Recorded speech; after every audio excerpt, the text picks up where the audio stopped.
Good morning, everyone, and welcome to this virtual roundtable discussion about Brexit and some of the challenges that still exist in the EU-UK negotiations.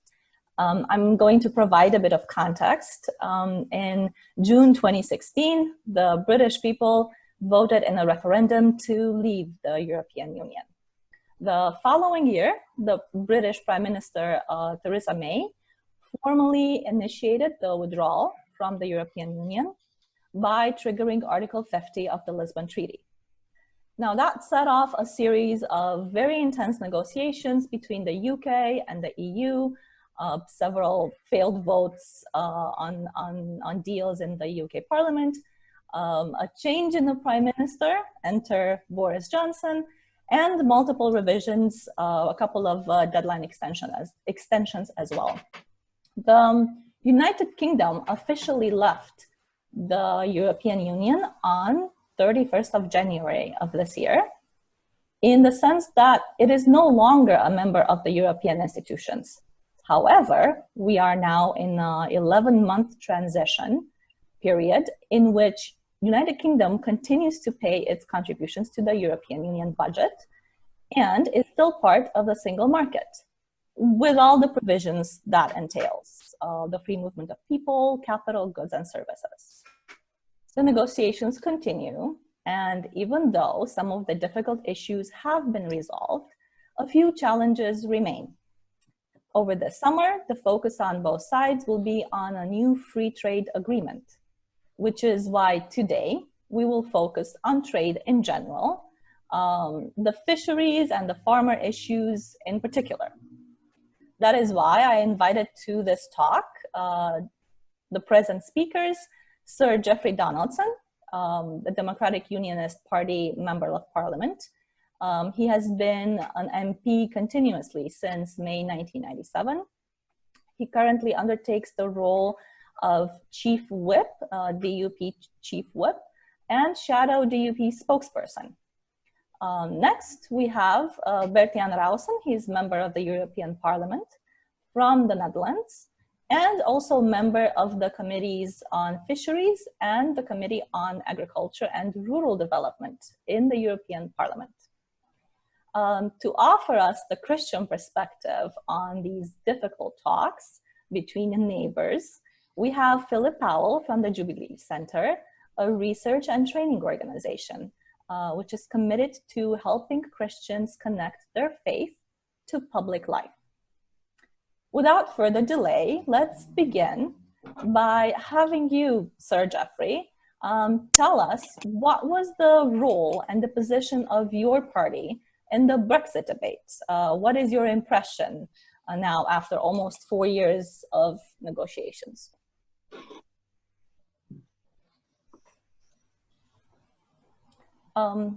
Please unmute the microphone. Good morning, everyone, and greetings from the United Kingdom. Today I'm not in Parliament. I'm back home in Northern Ireland, so we are still in session as a UK Parliament until the end of next week. And of course, Brexit continues to be a major issue for us in the UK Parliament, and indeed later this week, the UK government will be making further announcements about Brexit and the future relationship with the European Union, in particular, the impact on the various devolved administrations in the UK, including Scotland, Wales, and Northern Ireland. So this week is actually quite an important week for the area that I represent, namely Northern Ireland. My party campaigned in the Brexit referendum in favour of leaving the European Union. I want briefly to explain why that is the case. The United Kingdom joined the European the common market at a time when it was about European nation states coming together to cooperate on matters economic, in matters relating to trade. And Ariana, I know that today you are wanting to talk about trade in particular. But of course, the European Union, as it now is, has become so much more than trade. And I think that increasingly it was about the direction of travel of the European Union that concerned my colleagues and I. I think we're supportive of the idea of developing a common market, but we are now in the realms of moving away from the original concept of European nation states cooperating to the creation of what we regard will eventually become a European superstate in the form of the European Union. And therefore, my party felt that the balance had tipped away from the benefits of being in the European Union to a significant reduction in the sovereignty of the nation state across Europe.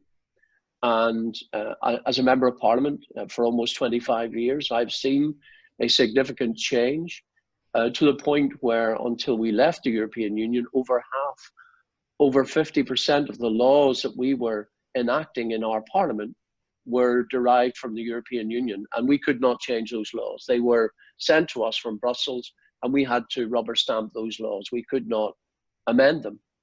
And as a Democrat, I believe that increasingly the structures of the European Union were becoming less accountable and less democratic in terms of the nation states.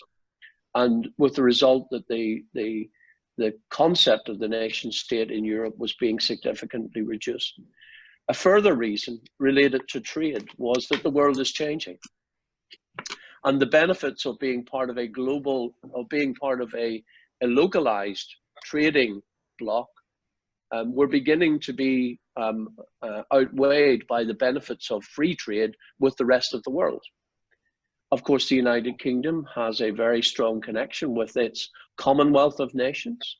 So when you look at rising economic powers like India, we felt that the UK was being constrained in its ability to do more trade across the globe with emerging economies, developing economies, than would otherwise be the case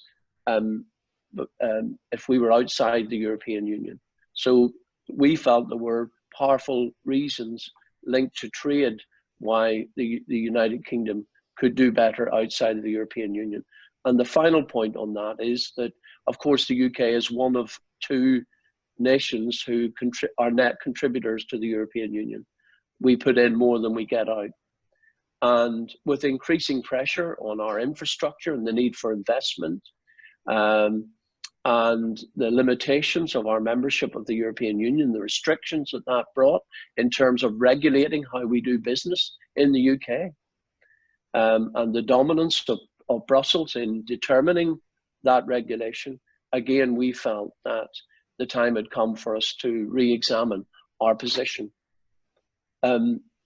The UK wanted to see reform in the European Union, and my party supported David Cameron in his efforts to get reform of the European Union.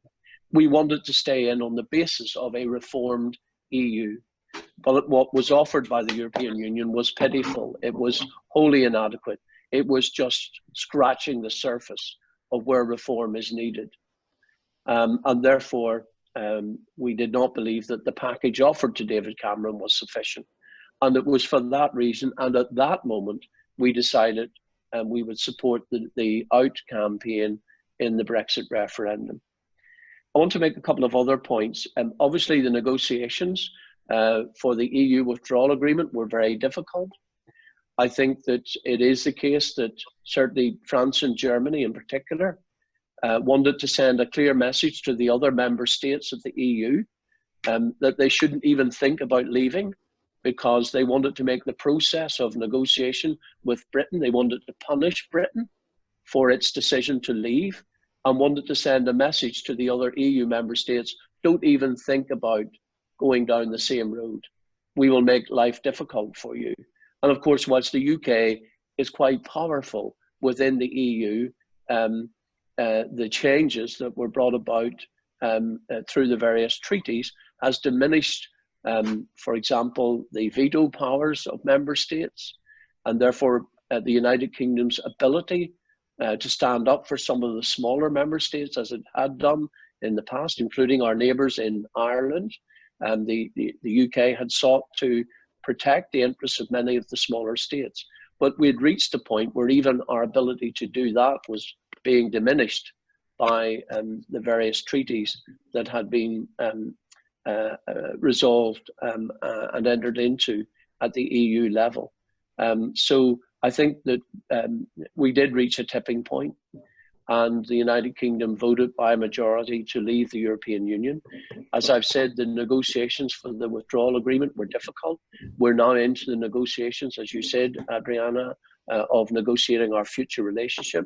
They are also difficult because the EU obviously does not want the UK to be successful outside of its trading bloc. So it's trying to limit the UK's ability to trade outside the single market. And that is proving to be very difficult because, of course, one of the main reasons why the UK left the European Union was so that we would be free to trade with the rest of the world. Brussels, for its own reasons and understandable reasons, is trying to protect the single market and to limit the UK's ability to trade freely with the rest of the world. I wouldn't rule out the possibility that at the end of this process, the UK leaves without a trade deal with the European Union and that we end up on World Trade Organization terms. I hope that doesn't happen. That will not be good for either the UK or the EU. You mentioned farming and fisheries. We are very concerned to protect our farming, our agri-food sector, and also our fisheries. And again, that is a very difficult and challenging part of the current negotiations. The deadline obviously is the end of this year. We want to have the new trading agreement in place with the European Union. We really do hope that will happen. Northern Ireland is in a unique position in regard to the EU withdrawal agreement and the Northern Ireland Protocol. We're trying to work our way through that to put in place the measures that are necessary. And Northern Ireland will continue to be aligned to the single market for goods, but not for services. We will still align to the EU's VAT regime. So it is very challenging for my colleagues and I, because we are at the one time, to avoid a hard border on the island of Ireland, trying to have a trading arrangement with the EU that is different from the rest of the UK. But at the same time, the UK is our biggest market. Northern Ireland sells over 70% of its goods to Great Britain. So it's vital for us that we have unfettered access to the Great Britain market as well, because it would be devastating for our economy if we lost that. So this is a key element of the current negotiations about the future relationship. And the final point I want to make is this: the United Kingdom is not leaving Europe. The European Union is not Europe, and Europe is not the European Union. And sometimes I think commentators mix those things up. The UK is still committed to having a strong relationship with the rest of Europe, including the European Union. We want to be good neighbours, and I know that Philip will be talking to us about the Christian approach. I am a Christian. My party was founded on those Christian democratic principles, and we want to be good neighbours. We want to have a good neighbour relationship, including with our own neighbours that we share the island of Ireland with in the Republic of Ireland. We want to have a good relationship. And I hope that when we, as I expect, reach an agreement on our future trading relationship, that will move us beyond the acrimony that has marked the negotiations to date, and that we can finally begin to settle down and strengthen the relationship between the EU and the UK, as well as the UK continuing to play its role in other European institutions. The UK was a founder member of the Council of Europe. We will still be very much involved in the work of the Council of Europe. We believe in it, we value it, and we will look to find other ways of cooperating with the European Union as well. So I want to be clear that we are not pulling up the drawbridge in the United Kingdom. We want to build bridges with the European Union. We want to be good neighbours. We want to have a good and strong trading relationship, but we also want to have the freedom to make our own laws. We want to have the freedom to control our own trade with the rest of the world. And we want to have the freedom to control our borders. These are things that are important and mark out a nation state, but it does not mean that that nation state has to be insular or inward looking. We want to be global in our approach in a post-Brexit scenario, and we want to have a strong relationship with the European Union. Yeah, I hear you. Do you personally feel that everything that was possible was done in the negotiations? Do you are you happy or content with the progress and the direction that they took, especially regarding Northern Ireland and the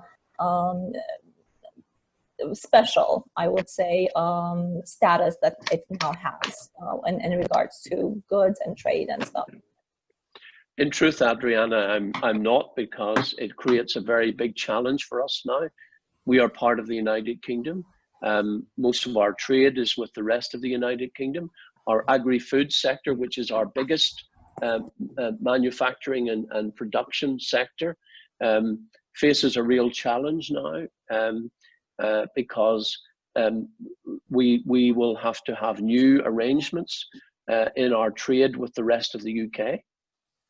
And we're trying to work through the detail of that. We hope that the European Union negotiators will be a bit more flexible about how we achieve that. For this reason, and I think this is a really important point, Adriana, that I would like to make. One of the reasons that is stated by the European Union for having the special protocol for Northern Ireland is to protect the peace process. I have been very much involved with the peace process for almost 30 years. I was involved in the negotiations that led to the Good Friday Agreement. I've been involved in the power sharing arrangement since then. But you will know, and our listeners will know, that peace and prosperity go hand in hand. If you have peace but not prosperity, that is not a recipe for long-term stability. If the special arrangements for Northern Ireland damage our economy, then that undermines prosperity and has the potential to damage the political progress that we have made. So this works both ways. And I think it's important for the European Union to reflect on that. I understand their motivation, but sometimes we can do the wrong thing for the right motive. And cutting the Northern Ireland off from its biggest market in Great Britain, or making it more difficult for Northern Ireland to trade with the rest of its own country, is not a recipe for stability going forward. It's not a recipe for a strong economy in Northern Ireland. Now, we will do our best to make this work. I see opportunities in some of this, provided that we minimize the friction in trade between Northern Ireland and Great Britain. That's really important. It is our biggest market. But I think we also want to avoid a hard border on the island of Ireland. So we need to be pragmatic, but I think it requires the EU to be more flexible in their approach to the current negotiations. Yes, right. And in the same vein, and on the topic of neighbors and neighborly relationships, I'm going to ask you, Philip Powell from the Jubilee Center, because your organization is focused on helping Christians to put their faith into practice. So give us some insight and some advice on how to apply the Christian golden rule to love your neighbor as yourself in this hairy, messy negotiation process between the EU and the UK. Thank you, Adriana. And of course, real privilege to be with Sir Donaldson and our MEP, Bert-Jan. Thank you. I'm wanting to clarify right at the start that the Jubilee Center does not have a position on Brexit.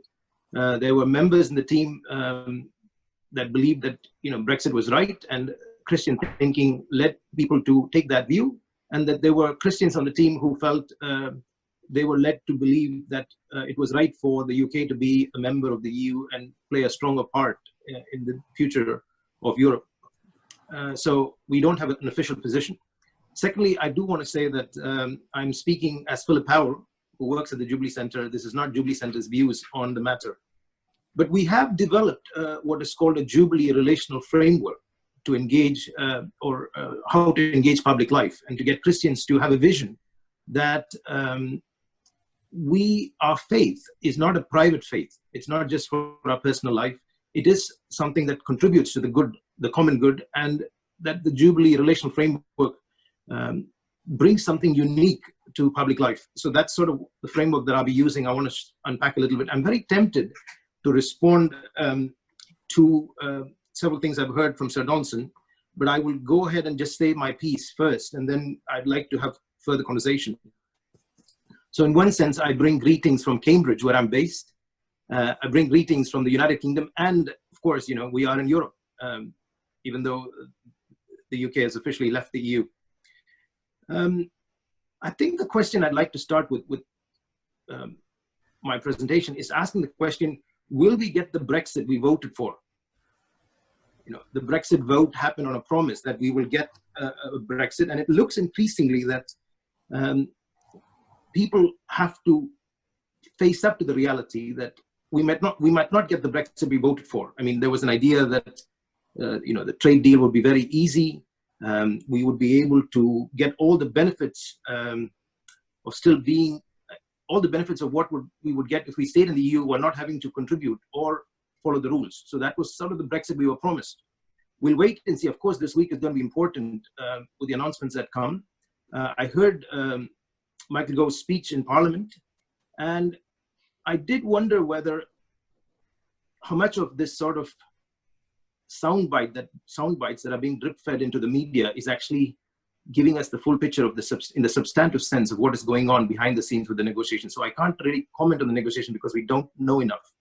And I'm not particularly interested in commenting on the deal itself, but let's remind ourselves of what is going on, because ultimately I think these are fundamentally questions about relationship.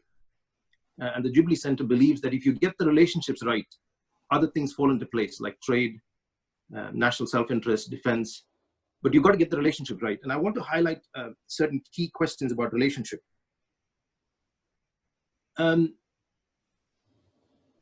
There is, of course, the question about the future relationship between the UK and the EU. But that is not the only relationship we are dealing with at the moment. We are also dealing with the future relationship between Scotland and England.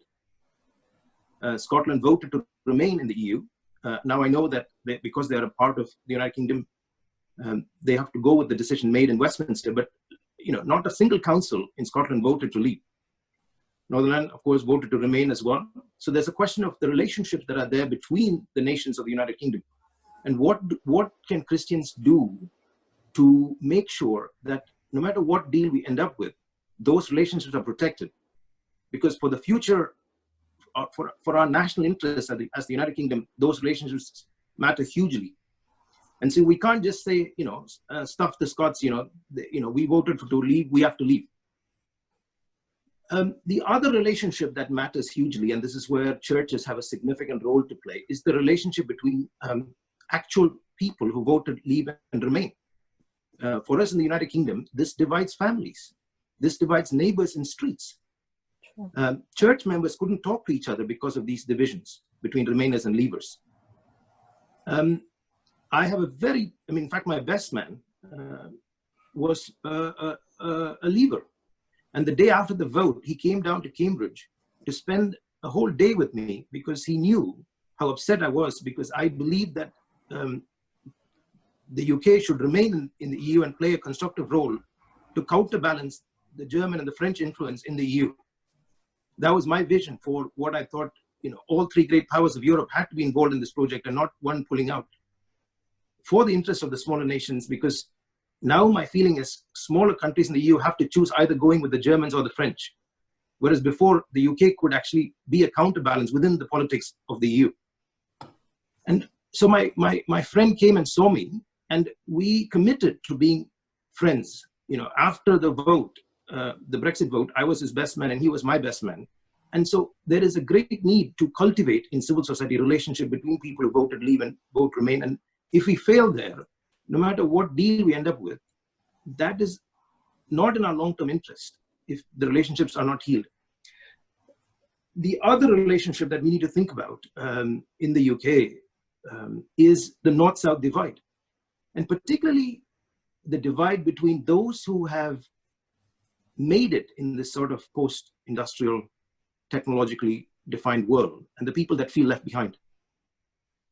I'm not saying everybody who voted leave were the left behinds, but if you look at David Goodhart's book, Road to Somewhere, there is a difference between people who feel a sense of rootedness to a place and people who feel they can make it in the global economy, going anywhere, doing anything in another place.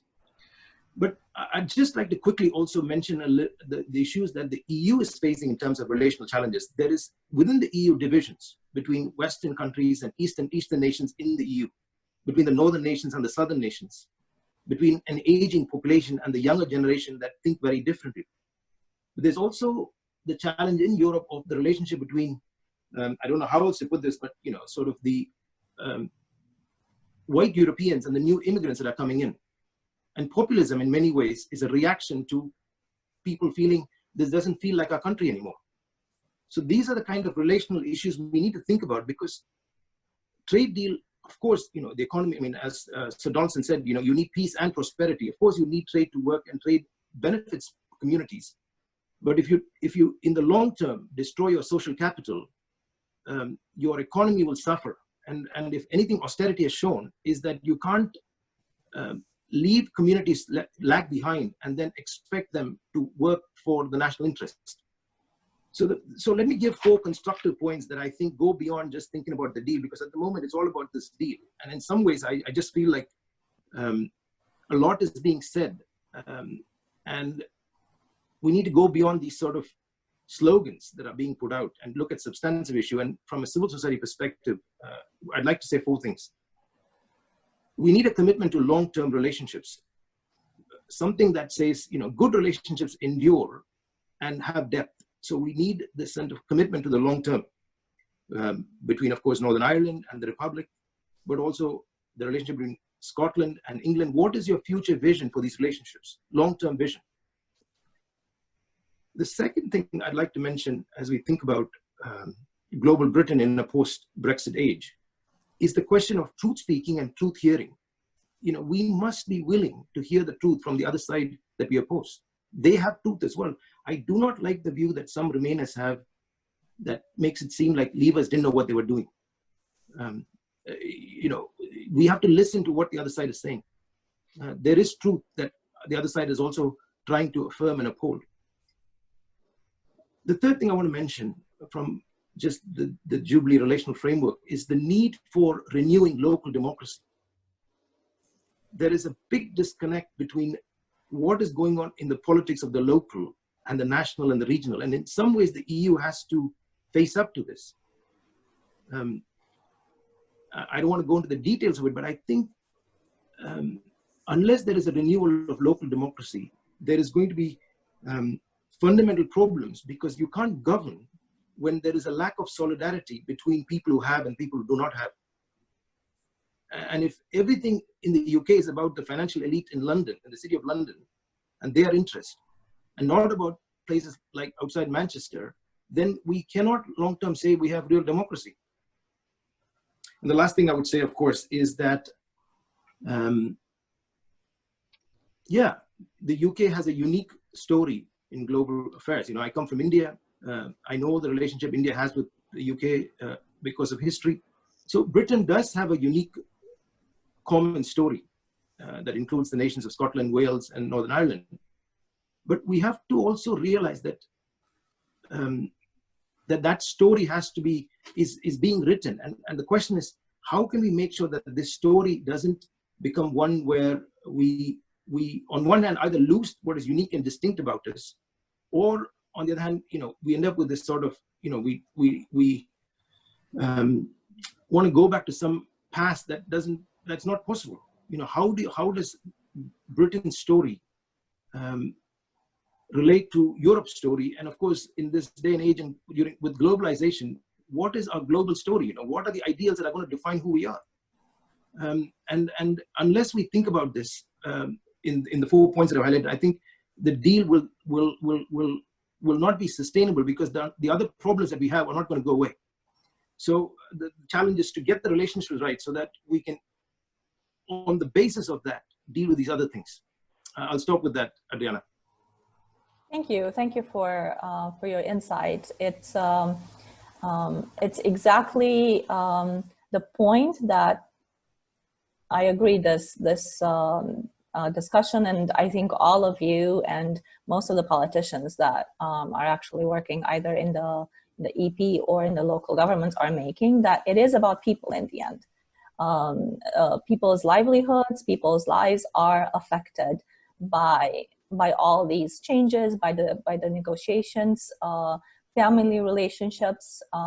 So yes, I think the relational perspective is very much something to keep at the forefront of these discussions. Can I just add one more thing that I was going to say? I've just been reading Tom Holland's book Millennium, and I found a very useful insight in his book. What made Europe Europe? You know, is the question that book is grappling with. And of course, we know it's the Christian story that makes Europe a distinct cultural entity, given that Europe in some ways is the Western Peninsula of the large landmass called Asia. And what I found in this book that was so insightful in Tom Holland's book is that Europe is Europe because they believed and practiced this fundamental commandment of Jesus that said, love your neighbor as yourself. And I think everything we're trying to say is about, unless we go back to that deep spiritual root that Europe has, we cannot, the EU has to face up to this, and the UK has to face up to this. You know, Jesus said, love your neighbor as yourself. And if we get that wrong, these other things, I think, are never going to go right. Anyway, I'll stop with that. Yes, true. Yes, thank you very much. Thank you very much for that. I'm going to move on now to our next speaker, Mr. Bert-Jan Ruissen. He's the MEP from the Netherlands, and the Netherlands is one of the coastal countries who, which is very interested to keep access to the fishing waters, to the British area. So, Mr. Ruissen, what, in your opinion and in your experience, makes these Brexit negotiations about fishery and about agriculture so difficult? And do you see a win-win scenario, or do you have advice on how it could get better, or some sort of advice where everyone leaves happy from the table? Okay, thank you, Adriana. Great that we that we can discuss today about the Brexit and the consequences and the possibilities about how can we work together also in the future, as the other speaker said, as good neighbors. That's indeed really important. Let's see our each other as good neighbors. And well, as Philip said, let's love each other as let's the neighbors not love as yourself. So first of all, I would like to stress that from my point of view, our point of view, yeah, that we really are we miss our colleagues from Britain in the European Parliament.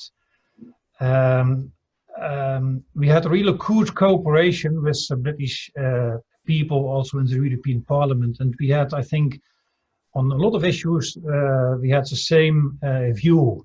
For example, in relation to the future of Europe, we don't like to create a kind of a superstate, and we also think you have to respect indeed the freedom of the member states as much as possible.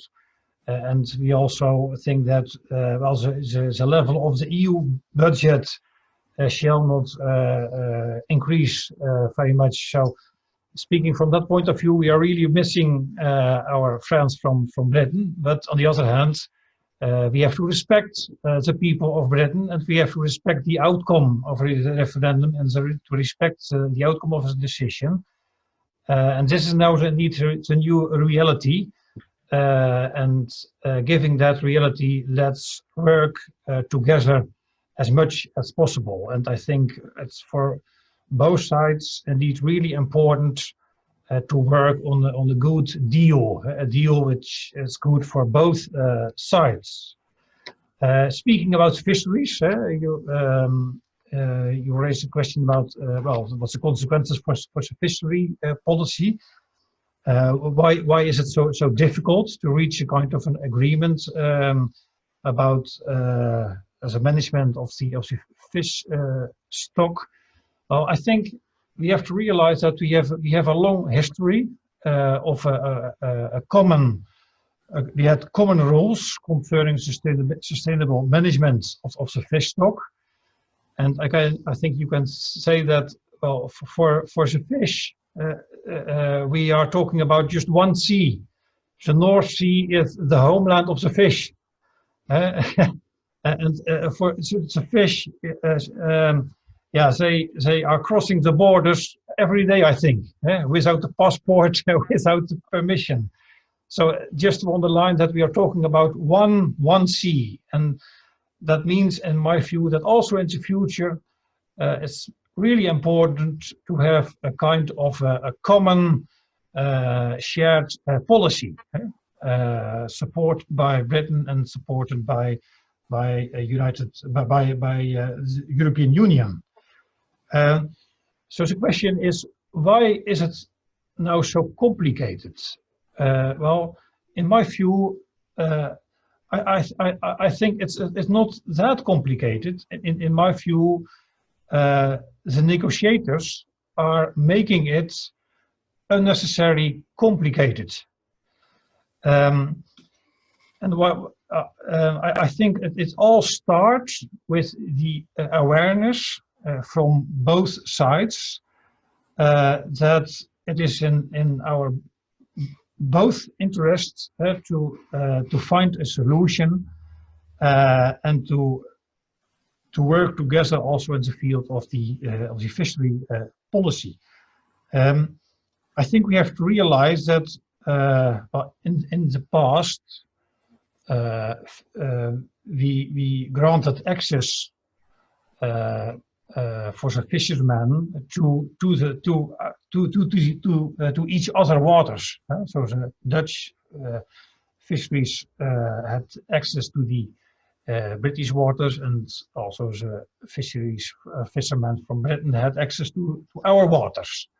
And that means that fishermen have also in that respect a kind of historical rights. And I think we may not ignore that. And now we are, it seems that Britain is now on the position like, well, we would like to have our waters back, that's one of the main points of the discussion: the access of the fishermen to the British waters. From our perspective, the access to the territorial waters of Britain is very important. A lot of our fishermen are fishing indeed in the British waters. On the other hand, also Britain has interest, especially in relation to access to our internal market. I think 70% of the export of fishery products is going to the EU. So that means that Britain has big interest in having access to our market. And I think we have to find a deal and try to find a deal which, on the other hand, guarantee the access to the waters, also the access from the EU fishes to the British waters. On the other hand, that gives a possibility to give access for British producers to the internal market. And I think that can create for the future a kind of a win-win situation. So access to the territorial waters and access to the internal market. So that is your proposal of a deal where everyone wins or everyone leaves Yes, happy. indeed. Yeah, I know that the negotiations regarding access to the waters and to fishing is also tied to seasonal workers and to the free movement of people, which was a sticking point. It was one of the main arguments in the Leave campaign, and then it was a sticking point also, of course, during the referendum and afterwards. So, what would you say? How would a deal that protects the EU seasonal workers in the UK look like, or would you separate the two issues, or what is your suggestion regarding that? I think that we have to work on, let's say, a big deal. So we have to find a deal on all different issues. So also indeed on the issue of seasonal workers. And I think that it's also in the interest of the United Kingdom itself. What I heard is that the British government is working now on a kind of point-based system for labor immigration, with a focus on highly educated and skilled knowledge workers. For example, what I understand, but maybe Jeffrey can correct me, what I understand is that they are thinking about, well, a kind of criteria. So a seasonal worker has to speak, well, he must command of the English language. He has to speak the English language. He must have a job, and there's also a criteria concerning the level of the salary, I understand. That means that many seasonal workers, I think, many seasonal workers in agriculture do not meet these conditions. And I think what I heard is that in Britain, let's say there's a big need for seasonal workers, 80,000 workers a year. So I think it's also for Britain important to have enough possibilities of allowing seasonal workers also from Europe, from European Union to Britain. Sir Jeffrey, do you have a comment on that? Yes, obviously the immigration policies related to seasonal workers are still being worked out. The government has indicated the principles that will underpin that policy, but we're in ongoing discussion, particularly around regional variation. For example, the wage levels, the wages that you would pay in the south of England are different from what you would pay in other regions of the United Kingdom. So we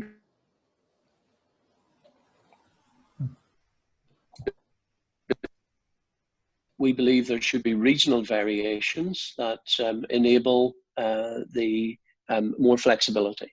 And I think that should be part of our ongoing discussion with the UK government, and also between the UK government and the European Union. As Bert-Jan has rightly said, this is very important to our agri-food sector. And whilst agri-food is more important in certain regions of the United Kingdom, it is particularly important for us in Northern Ireland. It is our biggest industry. And whilst we don't have that many seasonal workers, we have more EU citizens involved in food production. Nevertheless, it's important we get this right. Yes, okay, good, thank you. And then this is a question for all three of you.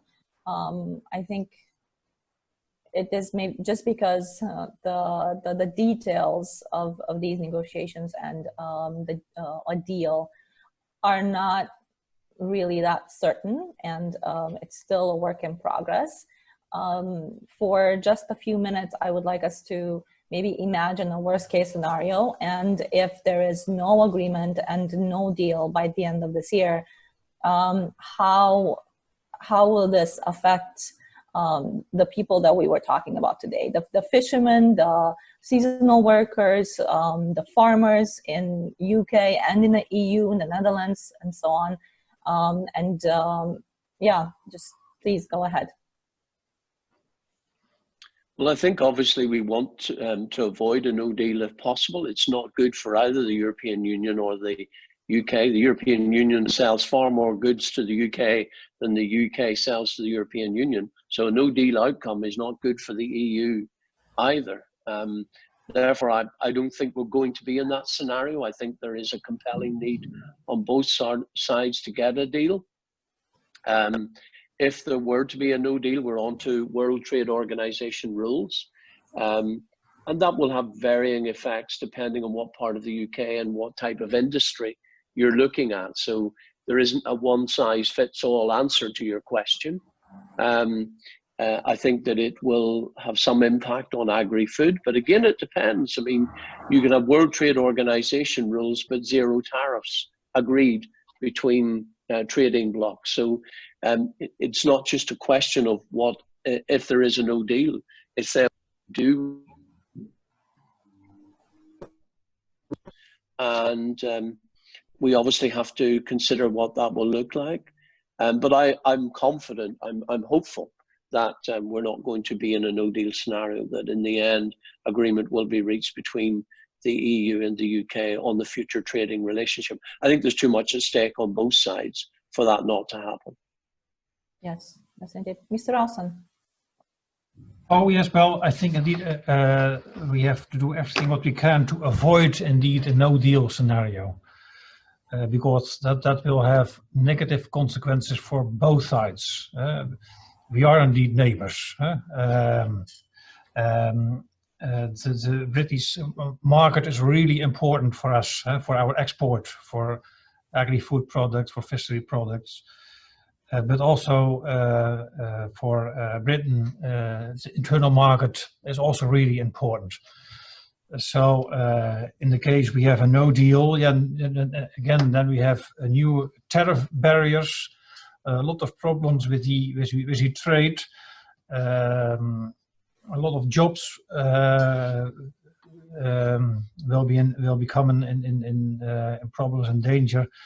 So yes, indeed, we have to avoid a no deal, and I'm really happy with what Jeffrey was saying, that and to hear that also from the British side.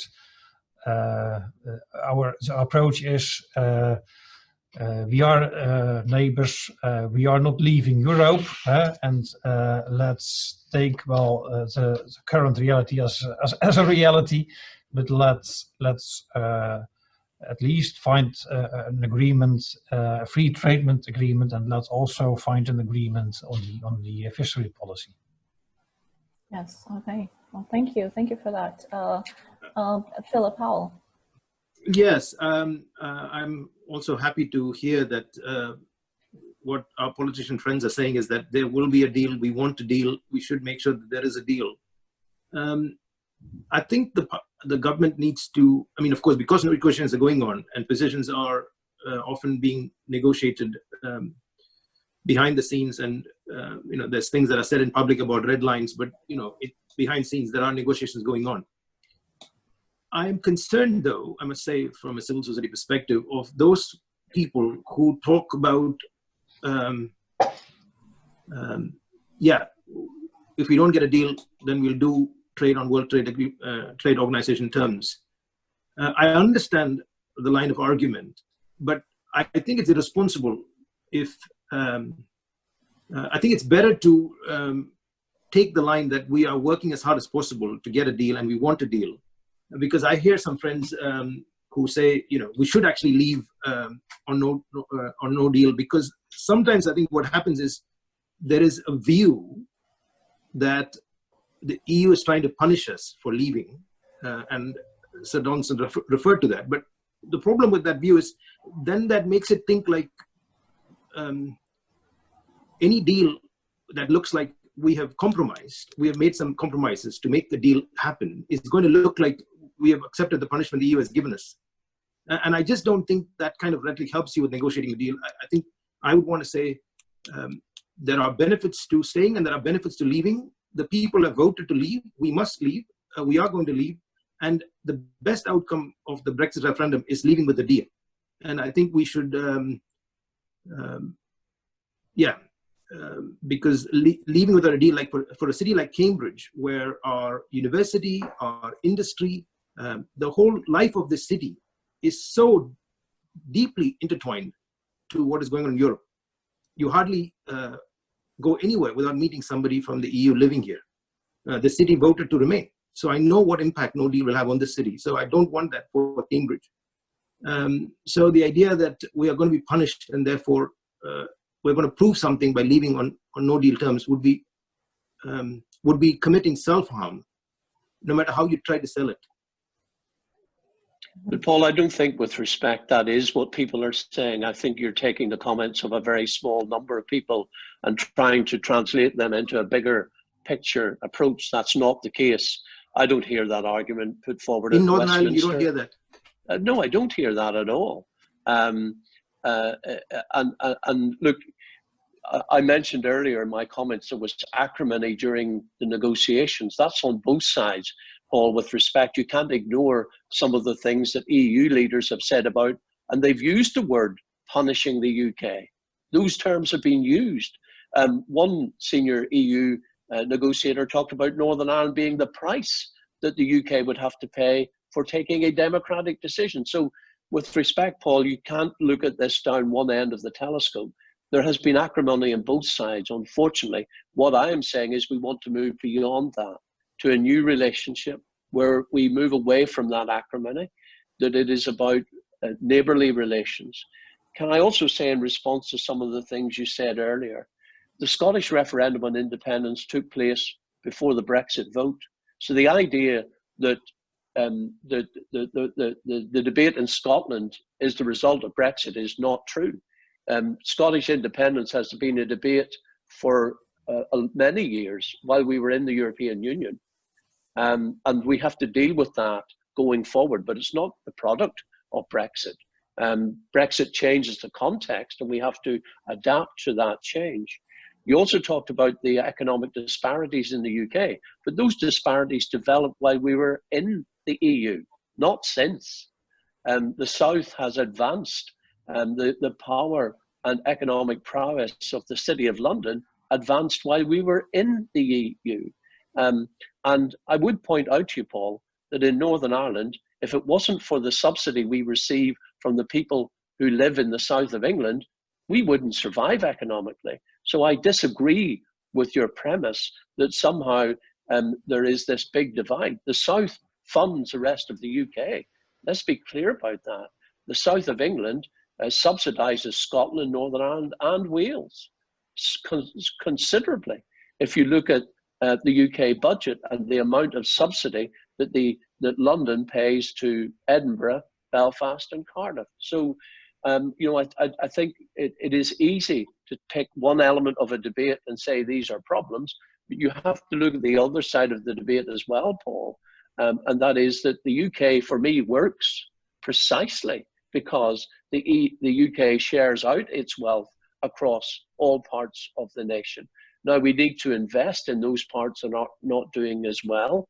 And again, I believe that being outside of the European Union enables us to have more flexibility to do that. We now control that agenda, whereas before, it was frustrating for me as a member of Parliament because state aid rules imposed by the EU meant that we couldn't control where all the investment went in the UK, how that investment was made. So, for me, I think many of the problems that you've identified are not the product of Brexit. They predate Brexit.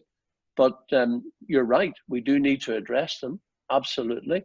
And I believe that the UK government has as a priority now, once we move beyond the negotiation phase, of strengthening the integrity of the United Kingdom as one unit. That is an absolute priority in London now, and that will mean a lot of investment. One of the things, Adriana, we haven't talked about is the impact of COVID-19 on our economies, and that will affect the UK, but it will also affect the EU as well.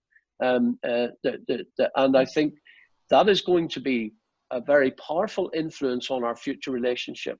And the idea now that we can, that we can reach the end of this year and not have a deal, surely in light of COVID-19, there is an even more compelling argument that says we need to have a deal, we need to be trading with each other because our economies are suffering. Yes. I'm going to cut in here a little bit because we're getting close to the end of our time here. And we have one question from the audience, and I think it's a good one. So if Mr. Powell from the Jubilee Center and Sir Geoffrey could think about answering this, would be fantastic. The question we have is, what advice would you give to the countries remaining in the EU? And since we seem to have two differing opinions between you two, it would be great to actually hear your input and your advice on the other countries that are in the EU. I know there are different views in some of those countries as well, like some of you said regarding the disparities and so on in the EU. And then the UK leaving has flamed the flames a little bit in some of them. So please, Sir Geoffrey, let's start with you. Briefly, please, because we're out of time. Okay. Bert-Jan referred to this. I think the big debate going forward in the European Union is going to be about the desire of some to move towards the concept of a European superstate and what that means for many of the smaller nations. And my advice to the smaller nations is that they need to group together more. Without the UK's influence, I think Germany and France will press on with some of the agenda for greater centralization. I think that is going to meet resistance amongst many of the smaller member states. And you've got, for example, the Visegrad countries, Hungary, Poland, the Czech Republic, and so on. And I think there's a need for the smaller countries of the EU to group together more, to use their collective influence to impact on the future direction of travel of the European Union itself. Philip? Yes, I just wanted to respond to one thing Sir Donaldson said, is that I just think it still matters going into this deal that the Scottish people feel like their interest is taken into account. Of course, we have to agree that, Scottish independence was a case before the vote, but I still think they need the assurances that their concerns and their matters, including Northern Ireland, is taken into account. But on the whole, I do want to agree with the rebuttal that Sir Donaldson brought to what I said. I appreciate that very much. Coming to the question of the membership of countries in the EU,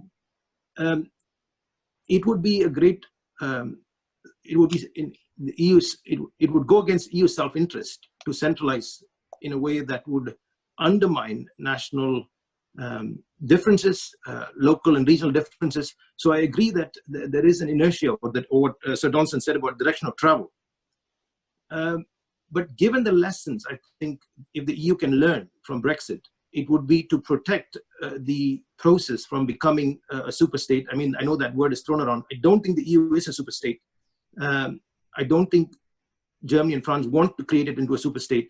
But we're also looking at global politics and the shifts in power going on with Russia, with China, even with India in some ways. When Theresa May went to India, the first country she went to after the referendum was to India. And India basically said, of course, we want trade deal, but give us visas. So if you want to cut back immigrants, countries like India are saying our professionals want to come and work in the UK for Indian companies in the UK. So it's going to be an interesting post-Brexit global Britain world. And I'm excited because there are opportunities as well. As someone from the Commonwealth, I see a good future for the United Kingdom after Brexit, but it's not going to be easy. Thank you for that. Mr. Ruissen, closing thoughts? Well, I think, first of all, speaking about, for example, the position of the Netherlands as one of the small member states in the European Union, I always say, as the Netherlands, they have to learn to say no to some things. In the past, it was Britain who said quite often no to a higher budget and to the development in the direction of a superstate. And well, now Britain is not in a position anymore to say that. So now, as the Netherlands, we have to say more often to say no. And indeed, exactly what Jeffrey said. We have to work more, we have to find new coalitions with other smaller member states.